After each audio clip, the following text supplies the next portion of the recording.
though, we talk about the issues that are happening with the Rohingya, there are still, over 1 million people that are living inside the camps who are in dire need of help. And when the public support start to dwindle down, the government support from the international community, especially the donation or the fundings that come from the international governments, also dwindle down. And that means that potentially over 1 million people who are living in this cramped, very, very chaotic, very, very dire situations inside the camp, very restricted, very destitute, are going to go hungry. You're listening to Season 3 of Seeking Refuge, a podcast sharing the human stories of refugees. This week, we are examining the situation in Myanmar. In 2019, there were over 1.5 million people displaced from the country. As our guest will explain, Myanmar is a predominantly Buddhist country, but there are Muslim and Christian minority groups that experience horrible persecution in the country. Some of these groups are the Karen, the Shan, the Kachin, the Mon, and the Rohingya peoples. Our guest today is Rohingya, a group that has been called one of the most persecuted peoples in the world. Today we are speaking with Yazmin Ullah, a Rohingya activist. Your host for this week is Jackie Burnett.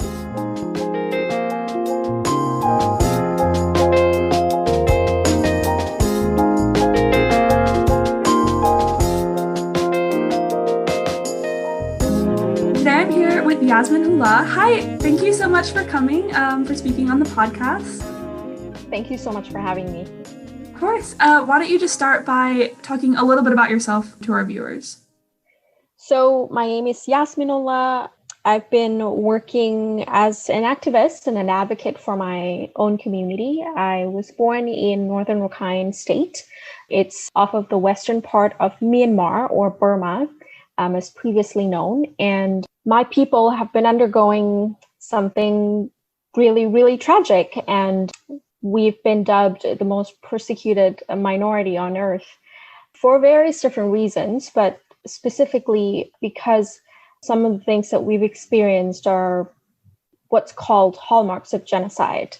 And there are several cases at different levels in terms of the international justice mechanism that are sort of moving. But our entire experience as Rohingya have been, becoming refugees over and over and over again, and it hasn't ended. And so many Rohingya refugees in the camps in Bangladesh, where majority of Rohingya are now in the world, have been there for at least 40 years. So that's sort of what I'm trying to do right now is to, raise awareness and do whatever I can to help.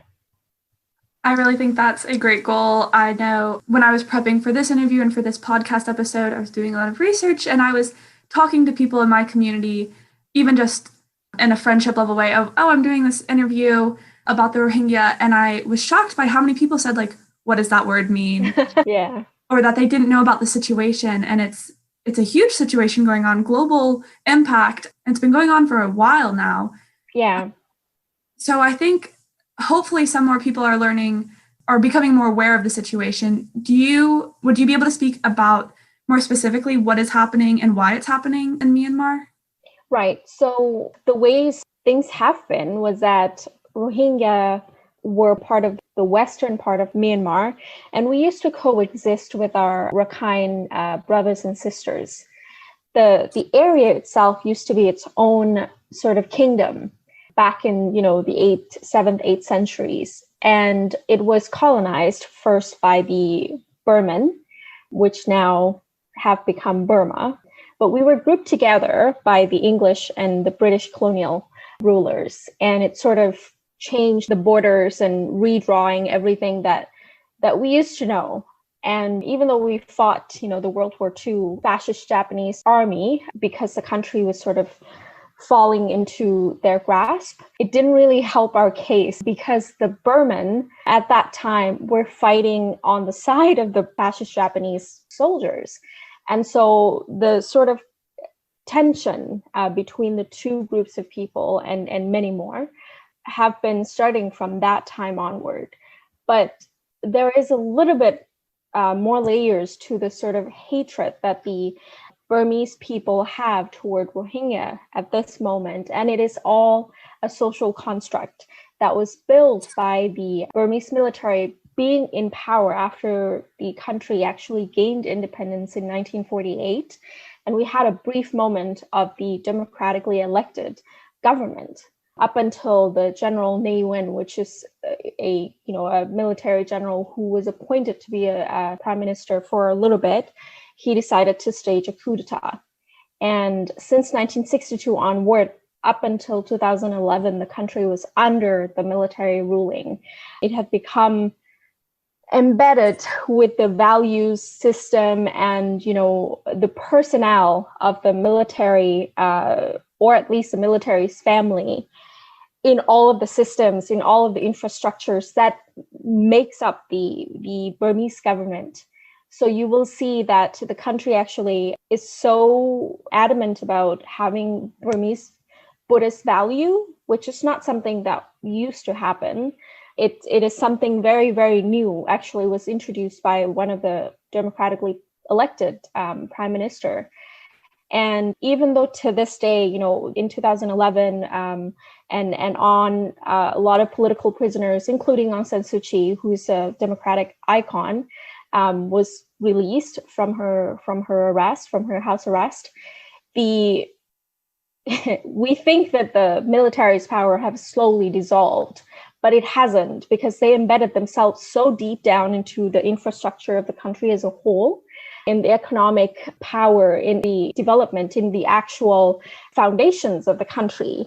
The military has at least 90% of the national enterprise, including all of the, economic grasp of the market, basically, within the country. So most of what the Burmese people would make would then go and line their pockets later on. They've written themselves into the constitution and actually passed it, because they now actually have 25% of the vote inside the General Assembly, and nothing can actually become law without 75% approval. That means that there would always be a veto power for the military. And so many more things have happened, but they've been deliberate to actually further persecute people from around the country who actually have various different challenges. And Rohingya is actually not a unique case. We are persecuted the most, and it has proven to, some extent that this is a genocide. It is a clear intent to actually annihilate an entire group of people. But in other parts of the country where armed ethnic groups are present, the military actually, that's what they do, right? They normally try to make a case for more fundings from the government, for more profits, for everything more for them, but not necessarily for other things that are really, really essential in a working democracy, especially education, especially health. Actually, they outspend a lot of the different parts that make it a really, really healthy democracy. Like I said, education and health absolutely comes last. And even during COVID-19, we actually found out, various different shady, things going on. But yeah, they outspend a lot of other parts of the government. And they use those money to modernize themselves, to ensure that they have all these new heavy artillery, weapons, and basically have a business tie with Russia, China, and one of the more dreadful ones are North Korea. South Korea actually, ironically, have business tie with the Burmese military as well by selling them arms. That's also something very, very surprising to me.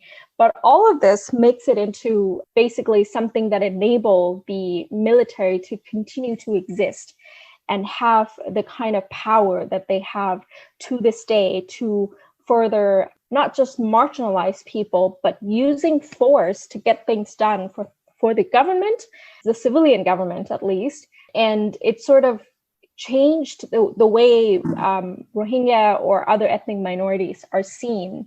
And that was basically a strategy that they've sort of executed for the past, few decades. And one of the ways that they did that was writing us off of the curriculum, that Rohingya was never, something that was that existed in the educational system when they learn about the Rakhine State, even though there are a lot more of us than they know. And we've been dubbed the people who actually traveled during World War II, traveled into the country. Actually, some of them even argued that we came into the country in the 1970s or the 1980s because there was a Bengal War at that time. And it's completely untrue. Yes, we are, very, very similar in a lot of ways, especially culturally, and our facial features, or, the way we look and the way we worship God is very similar to the people from Bangladesh. But that's how border works. We will exchange, culture. We will do lots of different things that are in line, and it's influencing. Basically, we influence each other. And that's also true when we root it back to, linguistic narratives, and we can, compare a lot of different nation states today and how they probably have the same root. Now, all of this didn't make sense and still doesn't make sense to a lot of people inside the country. And the Burmese military have successfully used this, including the religious institutions, to actually propel the arguments that Rohingya are not part of Buddhist Burma because they're not Buddhist. But this is all a facade to actually ensure that when they go, because they have economic power, remember, when they go and seize the land, what they call clearance operation, basically they burn down the houses, mass rape women, ensure that there is an element of fear that will always be embedded inside a group of people like Rohingya and many more, in order for them to be able to ensure that no one will ever come back to claim those land that it's actually ancestral to them and their ancestral rights inherently. Many other, sort of cruel campaigns were carried out. They would try and ensure that during the clearance operation, they've used this sort of argument that is seen everywhere else in the world too, very, very Islamophobic, saying that Rohingya are sort of part of the ISIS or part of the Al-Qaeda. It's like a 7 seas away, and we barely have the phone. Someone having cell phones, it's really, really luxurious in our ideals for someone who live inside Burma, because when they're shunned from the government, from being included in part of, democratic transition as the civilian government would claim it, they've been shunned from other developments as well. And Rakhine State have become one of the poorest area inside Burma. And so essentially what the Myanmar military have done in 2017, one of the most well-known mass violence was that they started to surround the village. This is more than 200 villages that were burned down to the ground by the military and the security force. And then slowly they took some of the Rakhine people who actually aligned themselves with the military to actually help them execute the torture of the Rohingya. And this includes, burning people alive, includes mass rape of women, actually gathering them in a nearby compound to where they would then execute some of the men. That's why there are now the difference between women and men inside the camps quite drastic. 60% are women and then the rest are men, because of that reason, because they've decided to kill the men to make the case so that the women can hear the scream, the cry, the slaughter, and it will instill fear in them forever. Down the ancestral line, no one else will be able to come back to claim the land. And they've shot down people as they were fleeing in 2017. Streams of exodus would not end, and tens of thousands of people would run on foot and cross the river, through a lot of difficult journey in order to get to Bangladesh, because that's the most logical thing that they could think of doing to save themselves and save their children. So that's basically the the recap of everything that's happened. I'm so sorry, this is very long, but no, I appreciate it, because I was just thinking about when the situation in Myanmar with the Rohingya makes the news in the United States. It's a 90-second clip at the end of the news where it's like, now we got to throw in something that's happening in the world, or it's a short article. When it does make the news, it's a very short clip and no one ever gets the full picture. And even this, I'm sure, is not the full picture, but I really appreciate telling me and telling our listeners a little bit more so that they're more aware of the full picture, not just, oh, the Rohingya are hated because they're Muslim and they're being killed and like that's the end of story. There's so many facets to it. So I really do appreciate you taking the time to explain. I really wanted to not paint a different picture or shift the narrative in any way, but it's something that's happening, but it's never something that that is explored as often, because this is actually more of a reason why we're being persecuted to this extent, is because we're worth some money, or the land that we own, or something that we own.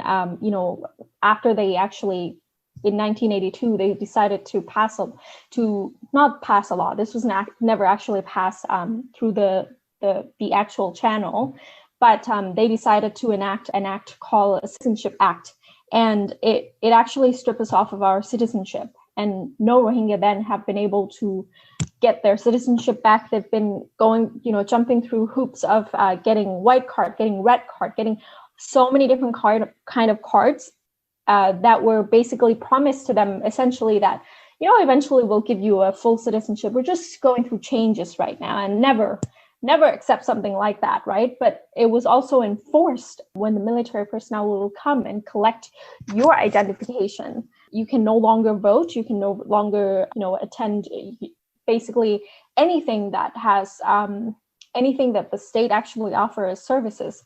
A lot of Rohingya women who then have difficult delivery or difficult pregnancy from time to time will then get really, really tortured inside a hospital as they visit them. So this has been years of, limited rights to access basic, necessities, basic infrastructures, basic services, not being able to go to school, also limited rights of mobility.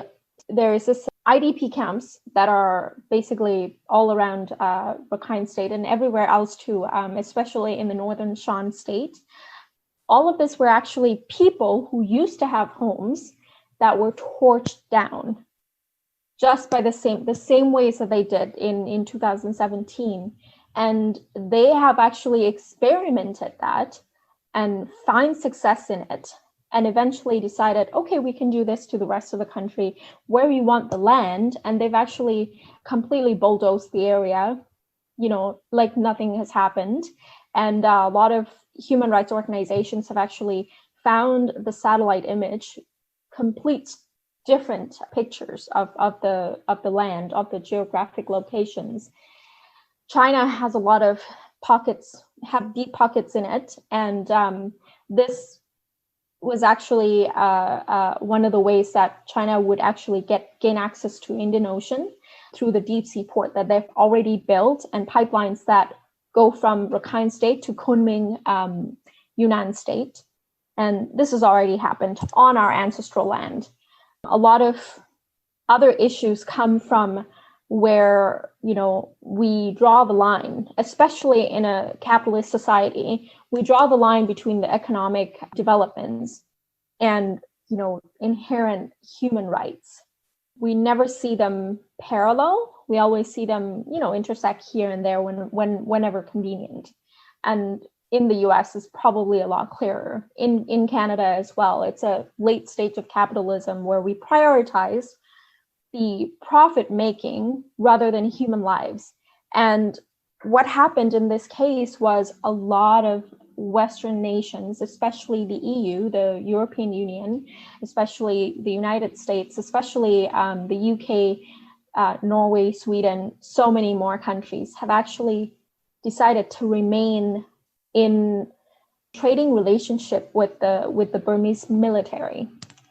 And that's where it hurts the most, because some of these, some of the civil societies in their countries, in these nation states, have actually made it very clear to the governments that, hey, this is not okay. Let's not actually deal with the Burmese military. This is a very genocidal group of people who've actually not improved whatsoever in a lot of documents that in a lot of research that people have done. So it hasn't changed. And the persecution of the Rohingya are still going on daily. Just as recently as 2 weeks ago, 2 children were actually used as a shell against the heavy artillery that the military is using against the ethnic armed groups that belong to the Rakhine people.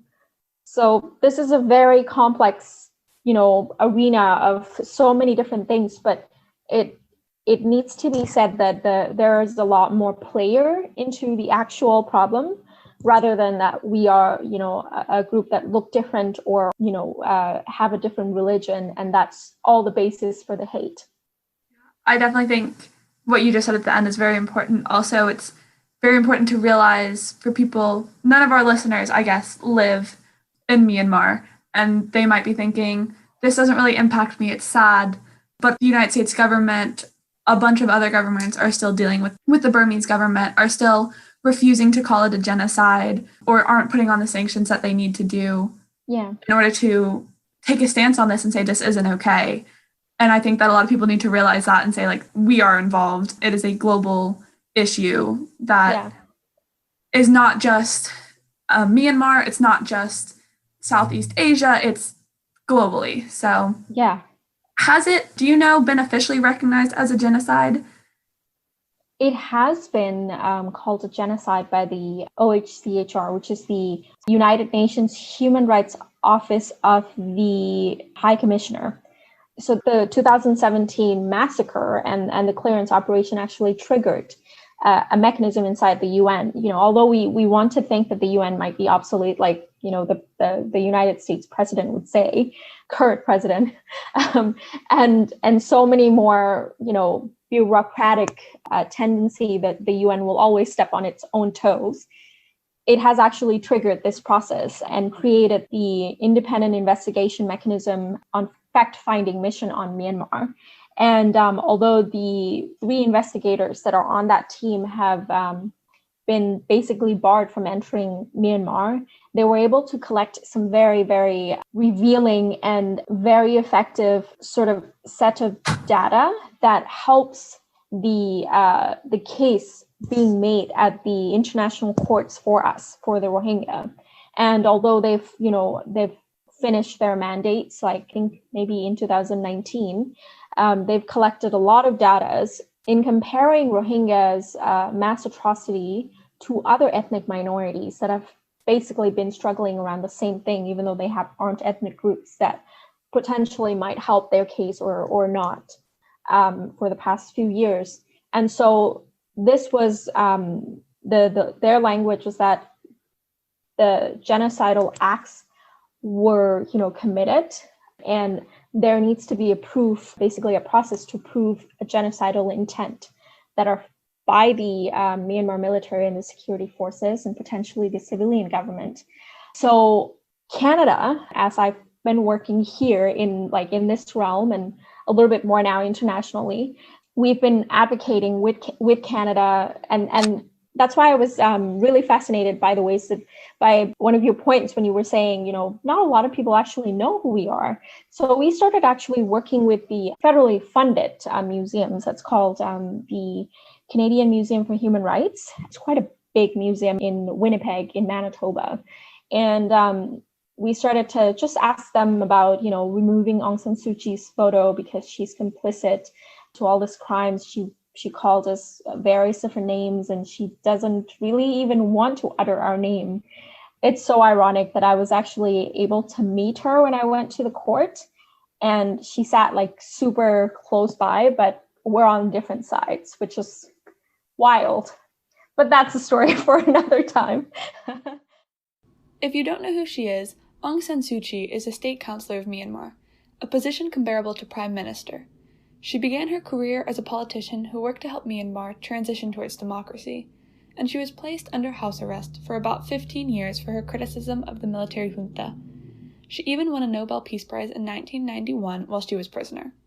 She was hailed as a hero for democracy in Myanmar and a great leader prior to her part in the Rohingya genocide, for which many have called for her to be stripped of her accolades, including her Peace Prize. She'll come up again soon in Yazmin's story, so now let's get back to the interview. So the government had actually never admitted that anything wrong happened inside Rakhine State, and they've always called it ethnic conflicts, which is very much, basically trying to shield the world from knowing that this is something more drastic, more tragic that's happened. And it cannot be an ethnic conflict. Conflict means that there are two equal powers that are at odds, right? But this is one that has a heavy artillery and weapons of mass destruction, and the other that have basically nothing, because the military actually takes away the weapons, anything like machetes, from the houses in 2017, because they're scared, and they're strategizing to actually take control of these villages and potentially leave the Rohingya no room to be able to struggle or fight back. Conflict definitely suggests that you all are, maybe even the Rohingya are instigating or fighting back, or that there's a reason. When that's not the case at all. Not the case. There's a real issue with the imbalance of power. And so that was not something that they want to admit. Okay, but we've worked with the museum, and we worked with the Montreal Holocaust Museum to create a genocide learning tool, which is called Us Against Them. And this is a learning tool that compares how the process of alienating Rohingya have been, successful by actually stripping us of our citizenship, slowly, changing the ways people call us, changing the ways we actually be able to access different things, services, and changing our identity cards, and what that means for the Rohingya in terms of othering, and compare that to the othering process of the Holocaust survivor, one of the Holocaust survivors. And that was a really, really powerful piece of documents. And this is made available for teachers who teach genocide studies all across Canada for grade 12, which is, another way we can actually influence young minds and actually open their perspective a little bit to a more contemporary problems that could be traced back to, the same kind of issues that we've been facing for millennia. So that's one thing. We've also, talked to the museum so much that they actually eventually helped us created and curated the exhibition called Time to Act, Rohingya Voices. And it features some photos that Kevin Freyer, a Canadian photographer who actually went to document some of the stuff that was happening when the Exodus were arriving in the Bangladeshi shore. And essentially, we chose some of the photos that was, meaningful enough for us. All of them are, but some of the ones that are a little bit more impactful. And then it includes the interactive interviews from various different Canadian Rohingya community members. And that was really exciting to do, to be able to round up people and bring them to do this. And the museum is still, the exhibition is still on, up and running. But the museum had actually decided to take Aung San Suu Kyi's photos away, dimmed her light, and essentially that helped propel our argument with the Canadian government, because at the same time we were trying to push the Canadian government to do a little bit more, and just a little bit more is calling it what it is, a genocide. And so in late 2018, the Canadian government actually passed a motion to call this a genocide, and it's unanimous between the Senate and the House of Commons. So that was one thing that they did, and slowly they started to, since the International Court of Justice actually have the case between the Gambia, who actually brought the case against Myanmar for committing genocide against Rohingya, or for the suspicion of it. Canada had since then, recently, maybe 2 or 3 months, decided to join the case, to intervene. That's the legal term. And what it means is that the Canada and the Netherlands have actually decided to support the process, and they're going to take part in holding Myanmar accountable. So this is basically as far as the legal mechanism have gone and what has happened so far. But also there is another case at the International Criminal Court, which basically prosecute individuals, and a handful of individuals at that, because the court doesn't have a capacity to prosecute everybody. But the court fell short in having jurisdiction because, again, international legislation's never something that was compulsory for every nation state to have to take part in. So Myanmar never actually signed the statute that originated the court. So the court cannot prosecute the crimes that happen inside Myanmar, but they can for the crimes of forced displacement. So that's basically the basis of the case that's ongoing in the ICC. And there are various other efforts in other parts of the world. But one very, very important thing that I think it would be as important as pursuing legal justice mechanism and sanctions and various other tactics, is to ensure that we reach out to our Burmese counterparts or ethnic communities that have gone through similar experience. And basically that's what I do now. Reach out to youth that live inside Myanmar and try to build solidarity that is a little bit more meaningful than just, hey, we suffer the same way. But how do we actually move on from this narrative of victimizing, of alienating, languages? And how do we realize and recognize that this is actually a pattern and not just something that's unique to our own experiences, and something that the military have always done, raping women, mass rape, torching down the houses, taking over the lands, making sure that you're illegitimate before they take down your land. All of this stuff has actually recurred inside of Myanmar history for a long time. But we've never actually come to the table at the same time to be able to discuss this.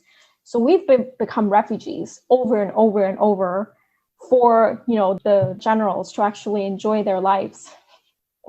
That's basically what it is. You bring up so many great points. I just want to talk about a few things really quickly. The first, I love the work that you're doing, or that you guys did with the museum. I think it really shows how there are so many different ways to raise awareness, and that's a beautiful one. And then talking about the Holocaust, I know at my high school, we had a class called Remember the Holocaust, and I never took it. So I'm not exactly sure what that class was like, but I can't imagine a better way to remember the Holocaust than to guard against other genocides happening around the world. And this seems like a perfect example where it's very similar to what happened in the Holocaust. And you can say remember the Holocaust all you want, but you have to, one of the ways to remember it is to actively guard against it. And I really think that's something big that a lot of people hopefully are coming to realize and will work in the Rohingyas' favor as the Myanmar government is persecuted or is brought to justice. I'm not sure on the wording, but I know you mentioned, and I've read that you went to the International Court of Justice in December of 2019. What was that like? I went twice. So I went to the hearing, which is the cases, when the case was, actually I went 3 times. Okay. Let me actually recount the story. So I went on the day that I was invited, and this was, I think, a fluke, completely a fluke.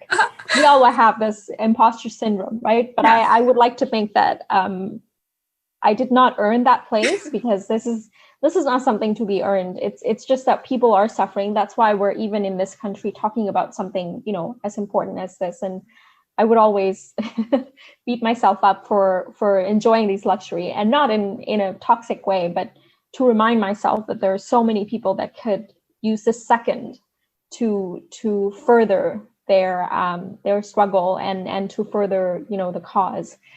I was invited by one of the groups called No Peace Without Justice, and they do amazing work all around the world. But specifically in terms of Myanmar, they invited me to speak at an event right after.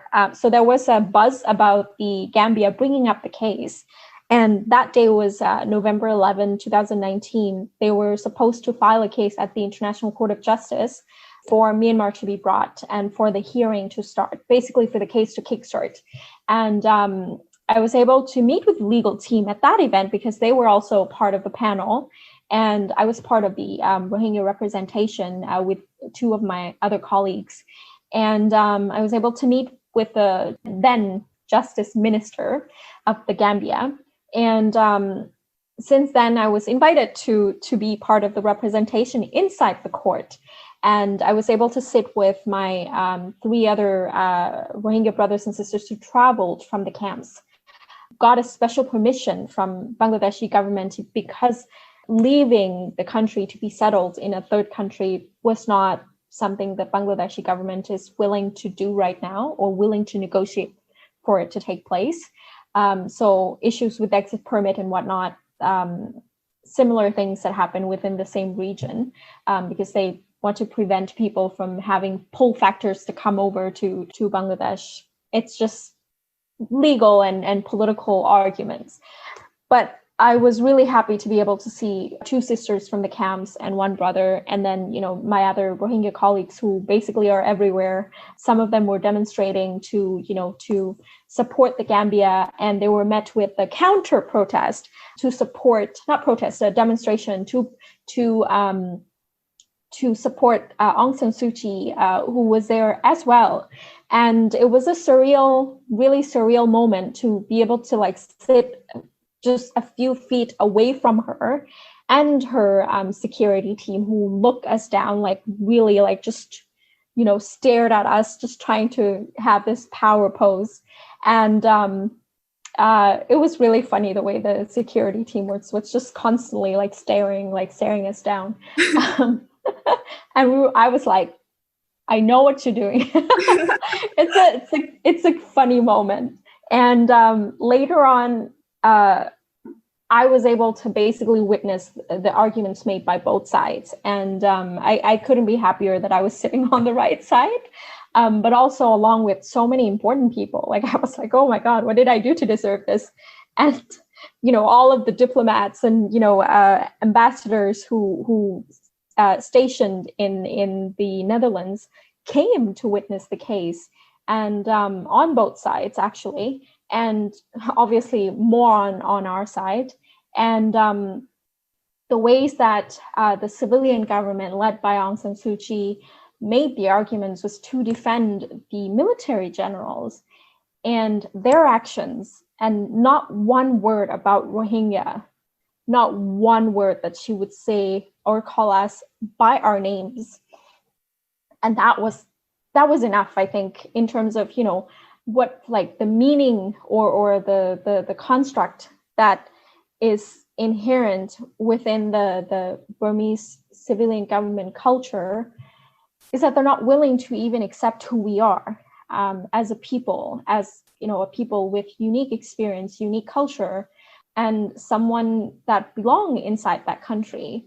If they're not even willing to do that, to accept us, to call us by our names, then what else? What other arguments do we need to make? And I was like, if I was a judge, this would be it. Your Honor, I rest my case, right? It's very ironic if you're trying to defend your actions and say, no, we're not committing a genocide, blah, blah, blah, no. But you won't even say the name. It would call us Rakhine. So, I think I completely forgot the actual word that she used, but I think she used the language, something along the line of Rakhine Muslim, or Muslim in Rakhine. And it's just like, why are you having such a, why are you making this complicated for yourself? You're self-incriminating, you're incriminating yourself. Yeah, literally. And that was the conversation that I had with, some of the colleagues, and the legal team was like, oh my God, that was a really, really low blow. And I don't think that they've recovered from that. But obviously, they did try to make some compelling arguments around the technicalities. See, genocide or war crimes or something that have that much impact on human lives will never win in terms of morality, will never win in terms of, they will never absolve themselves from the crimes completely. They'll get away from the nooks and crannies of the legal justice mechanism, from little tiny holes that are, everywhere inside the legal system, because it's a human-made system. It will, always have flaws, but that's how I felt, was that, wow, they would never be able to get away from this if it was just based on our morality, based on what's right and wrong. And so it almost helped empowering me in a way when I was able to witness that, apart from wanting to get into a legal profession, to see that, to be able to be part of it and witness it in person. It was also the actual fact that the argument was, there was no rape.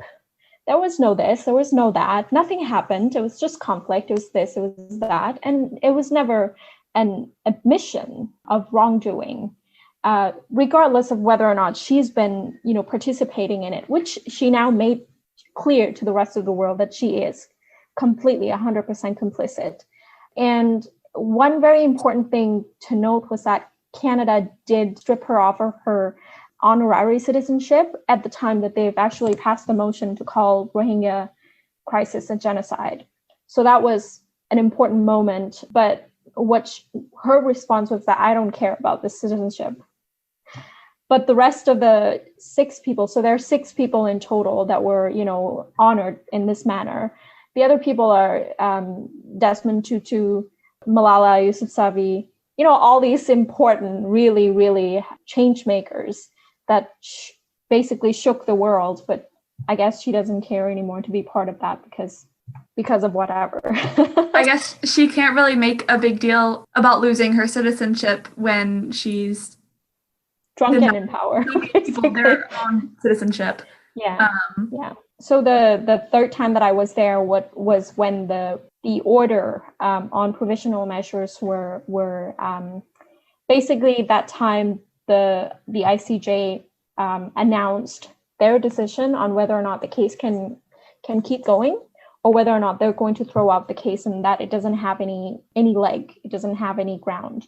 And they decided to adopt the case, to actually take on the case for both of the party nation state to prove their own cases. One side is whether or not genocide happened, and the other side how it happened and what happened.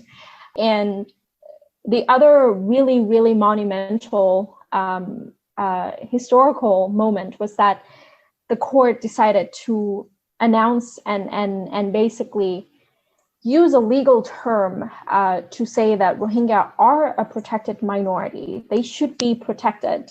And this protection was not, made clear who should be doing the protection. And so it was a generalized statement. And I would want to, with little bit of knowledge that I have, I would want to interpret in a way that it means it encompasses, all of the other governments, all of the international community to do the act of protecting. And that was potentially really, really, really powerful. We've not had any legal administrative government that were willing to make that move, willing to say that we are a protected group of human beings. It's very logical, but no one has actually had the bravery or the courage to say that, to describe us as such. And so that was really, really powerful. And I was really happy to be able to sit through a half an hour of the court order and not knowing what was going to happen until the last moment when they mentioned, yes, the case is ongoing. That would be so stressful. Oh my goodness. I was squeezing the hands of my one of my Rohingya colleagues, and I knew that I said that to a lot of the press members, and I was just like, damn, this was like I was sweating. Well, I'm glad obviously I'm glad that they decided to keep it ongoing. Very So important. They're still like sort of proving the case right now. I don't want to take up too much of your time, but I would like to talk just about you for a few minutes. So you mentioned going to the ICJ. Did you say it made you want to become a lawyer or get into like the field of law? I mean, I wanted to do that from before, but this was really helpful to be able to sort of witness in person. Would it be refugee law, international law, or? Probably human rights law. Yeah. Yeah. Okay. That's exciting. Correct me if I'm wrong, because I've seen attached to your name, President of the Rohingya Human Rights Network. Is that true? I used to serve as a president of the Rohingya Human Rights Network. I no longer work with them now, but obviously not in the same ways anymore. I left the organization, but currently I'm basically trying to venture out into more of what I want to do for the community in terms of the gendered experience that Rohingya women have, and building solidarity with other groups. Rohingya Human Rights Network has done a lot of like grassroots work and, branching out to the government and whatnot. Not something that I want to explore right now, but they've, obviously done a lot of great work as well. So where do you see yourself in 5 or 10 years? Well, that's a loaded question. Yeah. I mean, I really have, there are a lot of people that are being persecuted every day, everywhere around the world. And having experienced, some part of the persecution that Rohingya have gone through, the erasure, the alienation, the disenfranchisement, the distance, the disconnect from our own roots, the part that we had to find ourselves again in the middle and not really belong to any part of the community of where we now settle or where we used to be. It's like a problem of, I think, very communal to immigrant and refugees community. I want to use this experience and use this insight to work on different causes, and not just, exclusively Rohingya, but obviously this would be my priority for a little while, up until I can feel like there is enough support and I don't actually need to participate in it. So I'm hoping to continue to do my work in terms of, bringing out the voices and highlighting the gendered experience, because it's so important. We don't talk enough about the ways things are always gendered everywhere in the world. Everything that we see as social constructs are always gendered. And when it comes to genocide, when it comes to mass atrocity, women suffer not more in the quantitative way, but it actually embeds in us and it alters our genes, alters our DNA, alters our brain chemistry. It passes down to the next, generation. And that has, a lot more to do with the ways women have been socialized and institutionalized in a lot of different ways to basically become victimized at some point in their lives. And that should be talked about a little bit more, in my opinion, because without being able to do that, we would never be able to put a stop to it, to the transgenerational trauma. And I witnessed that daily, from a very young age. I witnessed people going through this, PTSD, so many other things, anxiety, depression. That's just the early stages of the trauma that it can manifest itself in your life. But also I want to, work on more of the various different causes that might need legal protection, might need legal arguments to help some of these individuals. I see a lot of things that are happening because I used to live in Thailand for at least 16 years. So I see a lot of media's pieces that are talking about peaceful protesters being hosed down by, high pressure water. The military and the Thai police are basically going around ensuring that they arrest people who are just asking for a reform, for the monarchy to stop having this much power, and the power should be delegated to the people who, should be able to live in a democratic country, when the Constitution actually deliberately mentioned that. And it's really sad, but it also sort of helped me, fuel the flame inside me. And I really want to be able to possibly do that in the future, is to help people just have some sort of legal protection, or at least know the legal language well enough that I would be able to use it to defend someone, or to be able to use it for a good cause. Yeah, I'm so inspired by listening to you, because it can get daunting to think, hopefully we are working towards progress with the issue in Myanmar, but then there are so many others, Thailand, Hong Kong, everything that's happening.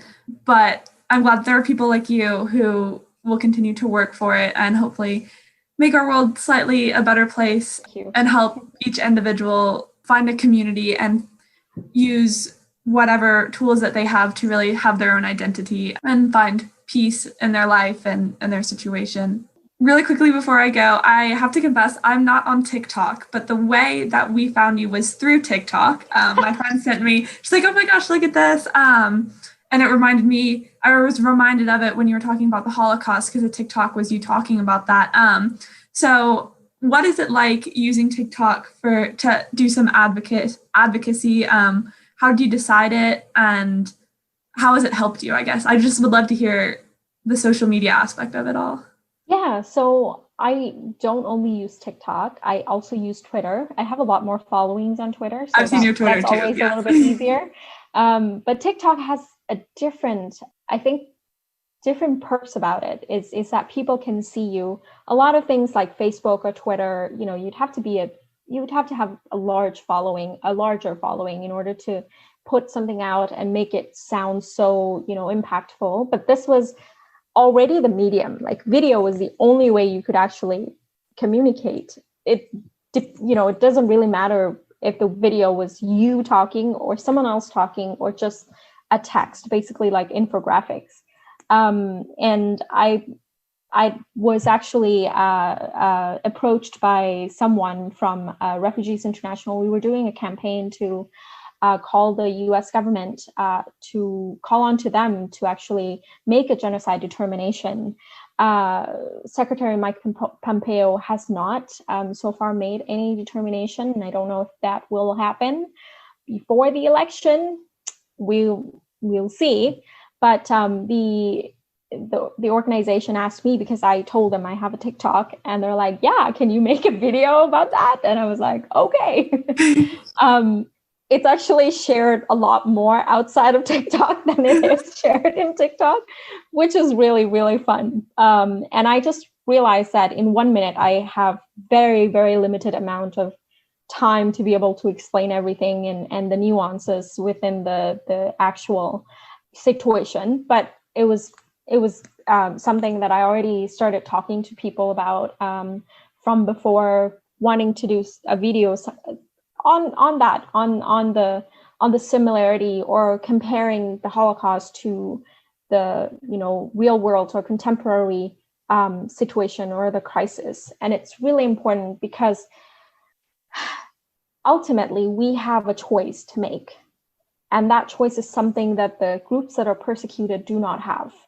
Whether or not we want to voice our own opinion, or whether or not we want to make ourselves heard in what topic, in whatever we see fit, in whatever ways we see compelling or worthy of pursuing, those are ultimately really a situation of life and death for some people.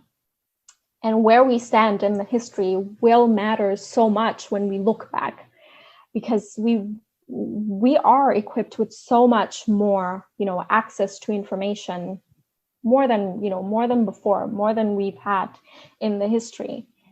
But if we ultimately don't use that to our benefit, to help people, or at least to be the megaphone, to be the part that amplify their voices, because they're being muzzled, they're being silenced for who they are, for so many various different reasons, as we were talking about earlier.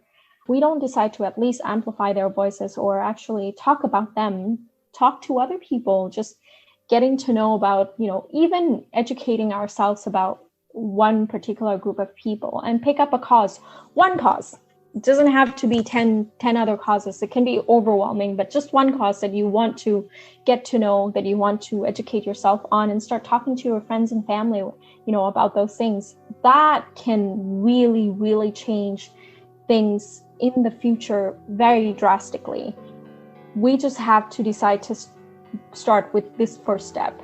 But a lot of times we get overwhelmed to even take this first step. And that's the part that I want people to be able to take away from the TikTok video, I guess. I don't know if it came off as clearly, but it ultimately poses a question, to whoever watches, that we have a choice to make a difference in potentially something very, very tragic in the world.